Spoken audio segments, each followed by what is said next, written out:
এই যে রুমটাকে দেখছেন, এটা হচ্ছে আমার রুম। বেশ অগোছালো, ঠিক আমার মতো। আর এই ছেলেটা, সেটাও আমি। গেম খেলছি দেখে মনে হচ্ছে বেশ চিরমোটে আছে ছেলেটা, তাই না? আচ্ছা, তাহলে এই ছেলে থেকে জিজ্ঞেস করি ঠিক কেমন আছে। চলুন জিজ্ঞেস করা যাক। কি, খুব ভালো আছি দেখে মনেই হতে পারে। মা নিচে চিল্লাইতেছে। পাশের বাসার আন্টি, সে বললো কি আপনার ছেলে এইবারও ফেল। আরে ভাই, আমি ফেল করছি, আপনার কি? মানে কি যে করে না এরা। তুই আবারও গেম খেলতেছস?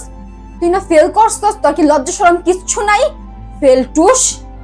আমার মা চিল্লাচ্ছে, কি আর করার যায় বলেন। চলেন আমার সাথে।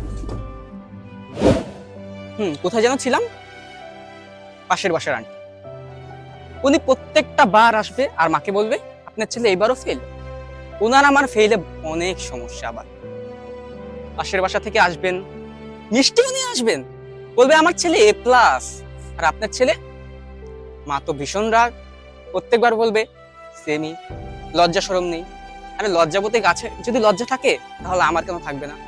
তো এইসব বিষয় নিয়ে লজ্জা করে কি, যদি আমরা আমাদের জীবনটাকে এনজয় না করতে পারি?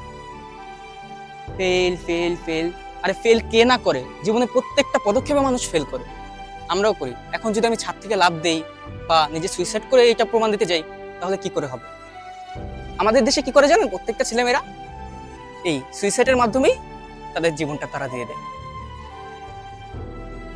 তো তোমাদের এটাই বলবো, তোমার জীবনটা তুমি নিজে এনজয় করো। আর কেউ যদি তাতে বাধা সৃষ্টি করে, তার কথা না শুনে তুমি তোমার কাজটাই সুন্দরভাবে করে যেও এবং ভালো থেকো। আর ভাই ভাই ভাই, যাও কই? লাস্টে একটা কথা মনে রাখতে হবে, কি?